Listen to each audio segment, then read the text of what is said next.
정부가 내 돈을 더 가져갔다고? 상상해보세요. 열심히 돈을 모아 내 집 마련을 하려는데 갑자기 우리 동네가 규제 지역으로 묶여 대출은 막히고 세금은 몇 배나 뛰게 된 상황을요. 그런데 만약 이 규제가 정부의 통계 왜곡으로 만들어진 것이라면 어떨까요? 안 내도 될 세금을 냈던 것이라면 문제는 완전히 달라집니다. 2025년 가을 서울 집값이 들썩이자 정부는 급하게 10.15 부동산 대책을 내놓았습니다. 원래 법에는 규제를 최소한으로 하라고 되어 있죠.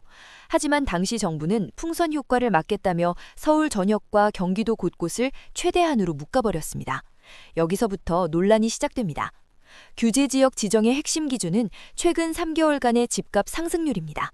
정부는 집값이 폭등했던 6월에서 8월 사이의 데이터만 사용했죠.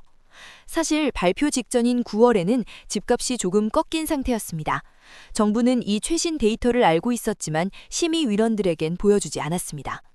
잠깐, 여기서 조정 대상 지역이나 투기 과열 지구라는 말이 어렵게 느껴지시나요?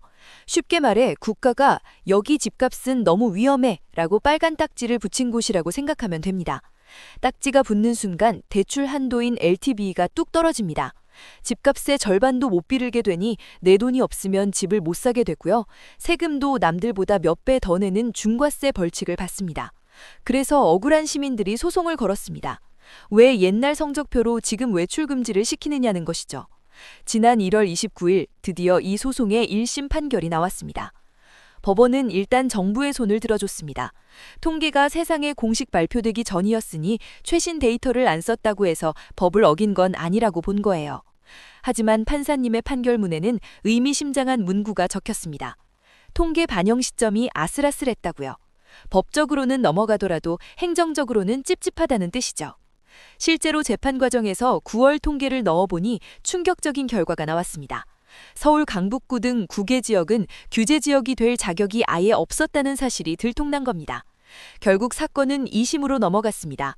이번 주 원고 측은 정부가 입맛대로 데이터를 고르는 걸 허용하면 국민의 재산권은 누가 지키느냐며 항소장을 제출했죠. 만약 2심에서 판결이 뒤집힌다면 어떤 일이 벌어질까요? 규제 자체가 불법이었다는 결론이 나면 대한민국 부동산 시장은 그야말로 대혼란에 빠지게 됩니다. 가장 먼저 억울하게 더 냈던 취득세와 종부세를 돌려달라는 집단 세금 환급 소송이 시작될 것입니다. 나라에서 돈을 돌려줘야 하는 초유의 사태가 오는 거죠. 대출이 안 나와서 집 계약을 포기해야 했던 사람들의 손해배상 청구도 이어질 수 있습니다. 이번 소송은 단순한 집값 문제가 아니라 국가 권력의 한계를 묻는 싸움입니다. 현재 부동산 규제 시스템은 기준이 모호해서 누더기 같다는 지적을 많이 받습니다.